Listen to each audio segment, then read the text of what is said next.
And के 1000 प्रश्नों की सीरीज चल रही है और जिसमें हमने 900 प्रश्न कंप्लीट कर लिए हैं। तो दोस्तों आज की वीडियो हम शुरू करते हैं। दोस्तों पहला प्रश्न है 901वां, भारतीय अंतरिक्ष अनुसंधान संगठन का मुख्यालय कहाँ है? तो इसका मुख्यालय बेंगलुरु में है। अगला प्रश्न है भारत का प्रथम परमाणु ऊर्जा रिएक्टर कौन सा था? तो ये अप्सरा था। अगला प्रश्न है विक्रम साराभाई अंतरिक्ष केंद्र कहाँ स्थित है? तो ये त्रिवेंद्रम में स्थित है। अगला प्रश्न है वन अनुसंधान संस्थान कहाँ स्थित है? ये देहरादून में स्थित है। अगला प्रश्न है अंटार्कटिका में प्रथम भारतीय स्थायी प्रयोगशाला को क्या नाम दिया गया? तो दक्षिण गंगोत्री नाम दिया गया। अगला प्रश्न है एलिसा परीक्षण किस रोग की पहचान के लिए किया जाता है? तो एड्स के रोग की पहचान के लिए किया जाता है। अगला प्रश्न है हवाई जहाज के ब्लैक बॉक्स का रंग होता है? तो नारंगी होता है।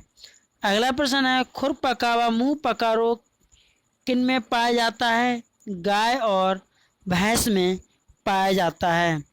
अगला प्रश्न है सूचना की उस सबसे छोटी इकाई को क्या कहते हैं जिसे कंप्यूटर समझ और प्रोसेस कर सकता है? उसे हम बिट कहते हैं। अगला प्रश्न है 2011 की जनगणना के अनुसार भारत की नगरीय जनसंख्या कुल जनसंख्या के कितने प्रतिशत है? तो 27.78% है। अगला प्रश्न है वर्ष 2011 की जनगणना के अनुसार पुरुष स्त्री अनुपात कितना है? तो ये 940 है। अगला प्रश्न है वर्ष 2011 की जनगणना के अनुसार किस राज्य महिलाओं का प्रति 1000 पुरुष पर अनुपात लिंग कितना सबसे कम है? तो हरियाणा। अगला प्रश्न है 2011 की जनगणना के अनुसार भारत के किस राज्य में जनसंख्या घनत्व अधिकतम है? तो बिहार। अगला प्रश्न है तेल और प्राकृतिक गैस आयोग का मुख्यालय कहाँ स्थित है? तो ये देहरादून में स्थित है, यानी ONGC। अगला प्रश्न है भारत का अनुसंधान केंद्र हिमाद्री कहाँ स्थित है? तो ये आर्कटिक क्षेत्र में है। अगला प्रश्न है राष्ट्रीय संग्रहालय कहाँ पर स्थित है? तो ये कोलकाता में स्थित है। अगला प्रश्न है संविधान सभा का अस्थायी अध्यक्ष किसे चुना गया? तो सच्चिदानंद सिन्हा को चुना गया। अगला प्रश्न है भारतीय संविधान में नागरिकों को कितने मूल अधिकार प्राप्त हैं? तो 6। अगला प्रश्न है 42 में संशोधन द्वारा प्रस्तावना में कौन से शब्द जोड़े गए? तो समाजवादी, धर्मनिरपेक्ष व अखंडता। अगला प्रश्न है भारत में सबसे अधिक वर्षा किस मानसून से होती है? तो दक्षिण पश्चिमी मानसून से। अगला प्रश्न है भारत में औसतन वर्षा कितनी होती है? 118 सेंटीमीटर। अगला प्रश्न है दक्षिणी पश्चिमी मानसून किस राज्य में सबसे पहले प्रवेश करता है? तो केरल में। अगला प्रश्न है दूरदर्शन से रंगीन प्रसारण कब प्रारंभ हुआ? 1982। अगला प्रश्न है विश्व वन्यजीव कोष द्वारा प्रतीक रूप में किस पशु को लिया गया? तो पांडा को। अगला प्रश्न है विश्व के सबसे बड़े कंप्यूटर नेटवर्क का नाम क्या है? इंटरनेट। अगला प्रश्न है ईमेल के जन्मदाता कौन है? तो टॉम लिंसन। अगला प्रश्न है वर्ल्ड वाइड वेब के आविष्कारक कौन है? तो टिम बर्नर्स-ली। अगला प्रश्न है HTTP का पूर्ण रूप क्या है? मोस्ट इंपोर्टेंट प्रश्न है ये। Hyper text transfer protocol. अगला प्रश्न है दीपिका कुमारी का संबंध किस खेल से है? तो तीरंदाजी से।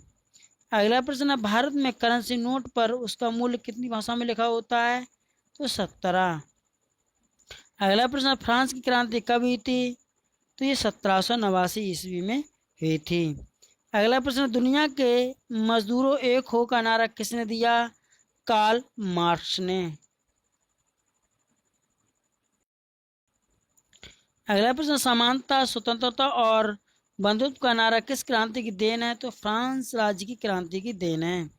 अगला एशिया का नोबेल पुरस्कार किसे कहा जाता है? मैग्सेसे पुरस्कार को कहा जाता है। अगला प्रश्न है सर्वाधिक ओजोन क्षयकारी गैस कौन सी है? तो CFC क्लोरोफ्लोरोकार्बन।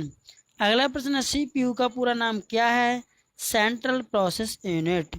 अगला प्रश्न है सौर मंडल में ग्रहों की संख्या कितनी है? तो 8। अगला प्रश्न है जब चंद्रमा सूर्य और पृथ्वी के बीच में आता है तब कौन सा ग्रहण लगता है? तब सूर्य ग्रहण लगता है। अगला प्रश्न है जल का शुद्धतम रूप कौन सा होता है? वर्षा का जल होता है। अगला प्रश्न है भारत में किस प्रकार की विद्युत सर्वाधिक उत्पन्न होती है? तो ताप विद्युत। अगला प्रश्न रेडियो तरंगे वायुमंडल की किस सतह से प्रभावित होती हैं? तो आयन मंडल। अगला प्रश्न हवाई जहाज वायुमंडल के किस परत में उड़ते हैं? तो समताप मंडल में। अगला क्षोभ मंडल की धरातल से अधिकतम कितनी ऊंचाई होती है? 18 किलोमीटर। अगला प्रश्न है भारत में दक्षिण पश्चिम मानसून किन महीनों में सक्रिय होता है? जून से सितंबर।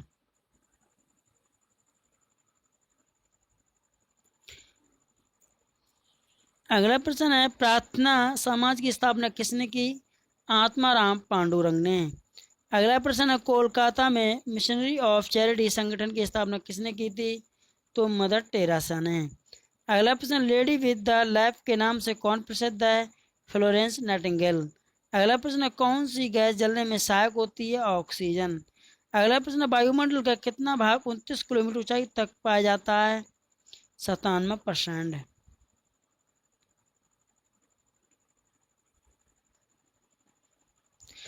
अगला प्रश्न है 1857 की क्रांति का तत्कालिक कारण क्या था? तो चर्बी युक्त कारतूस का प्रयोग सेना में प्रयोग। अगर दोस्तों हमारी वीडियो पसंद आई तो हमारी वीडियो को लाइक और हमारे चैनल को सब्सक्राइब जरूर करें। धन्यवाद। जय हिंद, जय भारत।